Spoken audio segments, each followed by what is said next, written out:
What's going on, you guys? It's your man James, aka JP, back again with another toy room review, and today we're taking a look at the brand new McFarlane Toys Avatar: The Last Airbender Sokka figure. In the last few videos, we took a look at Appa, Aang, as well as Zuko. Zuko has the identical packaging here to Sokka because it is just a basic figure packaging, but the packaging, we'll take a quick look here. So, open window right here fully shows the figure as well as the accessories that he comes with, and you get Aang in the Avatar state right here, as well as Avatar: The Last Airbender. You can see Sokka and McFarlane Toys down there, as well as all the different Air Nation, Fire Nation, Water Nation, and Earth Nation symbols right there, which also continues on to the back, the backing of the cardboard right here, as well as the rest of the packaging.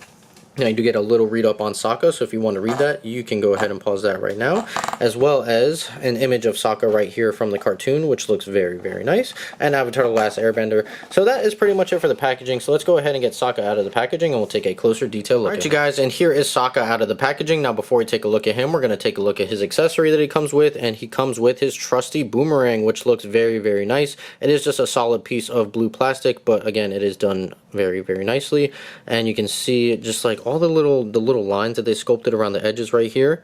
If we focus in, there we go, so you can see that looks nice again with the holes as well.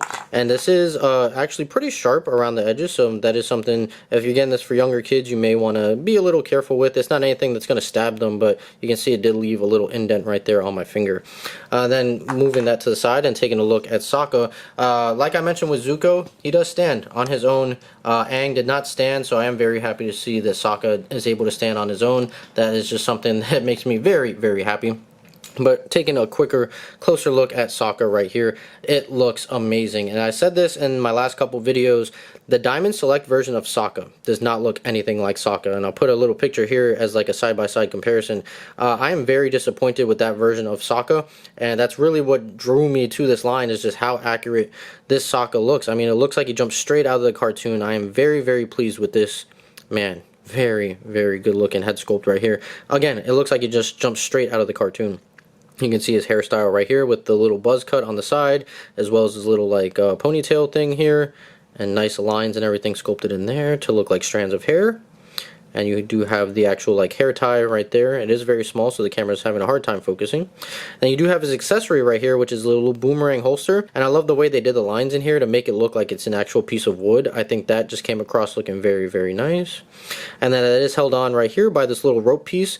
And I'm assuming if you wanted to, you could probably finagle this off, getting it over the head and around the shoulder. It's not something I want to do, but if that is something you wanted to do, I'm sure that it's more than possible. It seems loose enough to be able to do that. And then moving down to the rest of his clothes, his Water Nation outfit, nice wrinkles and everything all throughout here. You don't have as much texture detail like you did with Aang and with Zuko, but you still get that detail in there. It's not like as prominent, but it still looks very nice.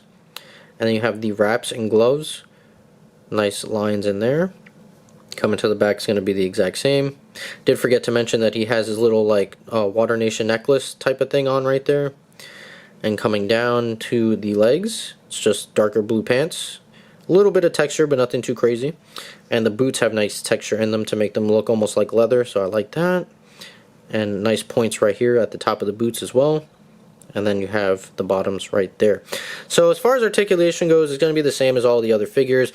He probably has the best range of articulation just because of not being hindered by any clothing pieces or anything. So the head can do a full 360 as well as look down ever so slightly and look up. You do have a little bit of head tilt right there.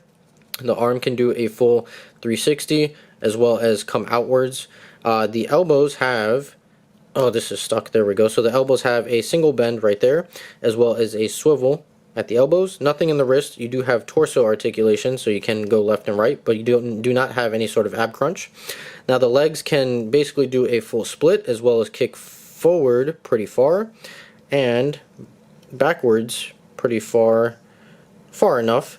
Now there is a single bend at the knee, but I don't know if it's hindered by the boots or if it's just stuck, but mine really does not want to bend, and I feel like I'm going to break it if I force it. So there is a bend here. I may have to heat up the plastic a little bit, but mine doesn't want to bend. Not that I really need him to, because like I said, he stands up just fine the way that he is, as I will demonstrate here as we go down. So you can see right there, even after messing with the articulation, he's not perfectly posed, but he stands up just fine, which makes me very, very happy. Now, I did mention that he does have the little holster right here for the boomerang, so I'll go ahead and demonstrate that. I'll just zoom in so you can get a better look. But we'll take the boomerang right here, and you just line it up. Obviously, you have this little groove right here. You're just going to go ahead and line everything up into the groove. It's a little tricky to get it right at the right angle, but there, oh, it's not fully in. Hold on, there we go. So you can see what that looks like. I think it looks good enough, and it's a great solution to storing the boomerang if you want to not use it on display, but you need somewhere to store it. I like that it gives you the option so you don't just have this loose piece floating around. So I do like that. I'm probably going to have him holding the boomerang, so we'll take that out, and I don't think it really matters what hand you put it in, so we'll just put it in that hand like so, and as you can see, that's what he looks like holding the boomerang. If he did want to put it in the other hand, he's got the exact same hand, so there's no reason why you couldn't, so just stick that in there. So regardless of which way you want it, there you go. So that looks very, very nice. Here is Sokka next to Aang and Zuko from the same line, and I love how they're all different heights and they all fit in scale with each other. This is a 5-inch scale line, and Zuko is obviously the tallest, as he should be, and then you have Sokka and Aang being the shortest. So I really love the way all these figures look next to each other. It looks like they all just jumped straight out of the cartoon, man. McFarlane really knocked it out of the park with all these designs. Alright, you guys, so there's my review of the brand new McFarlane Toys Avatar: The Last Airbender Sokka figure. Now, overall, this figure wasn't as detailed in the clothing, at least in the sculpt work, as Aang and Zuko or even Appa was, but he still looks very, very nice. Even with the simple basic design, I still think it just looks accurate to the cartoon. It looks like he jumped straight out of the screen right into this figure form right here, and I could not be any happier, especially with the way I feel like Diamond Select dropped the ball with Sokka. I'm still very, very displeased with that. But yeah, this looks amazing. Again, these are only 5-inch figures that are only $10. So you have to kind of set your expectations as far as what the articulation or lack of articulation is going to be. And even with that lack of articulation, as long as he stands up, that is all that I care about. Again, I'm still very disappointed that my Aang does not really stand up all that well, but I am very pleased that Zuko and Sokka do stand up, so I could not be any happier with this line. The only figure I have left to get is Katara, which I have her ordered, but she's on back order, so I'm not sure when she's going to come in, but whenever she does come in, we will go ahead and take a look at her. That's the only figure we're missing to round out this first wave of McFarlane Toys Avatar: The Last Airbender figures. So that's pretty much it. I hope you guys enjoyed this video. If you did, make sure you like, comment, and subscribe. Share this video with your friends. Be sure to follow me on Instagram. That link's in the description down below. And also be sure to check out all of my other Avatar videos that are popping up on the screen for you guys to click on.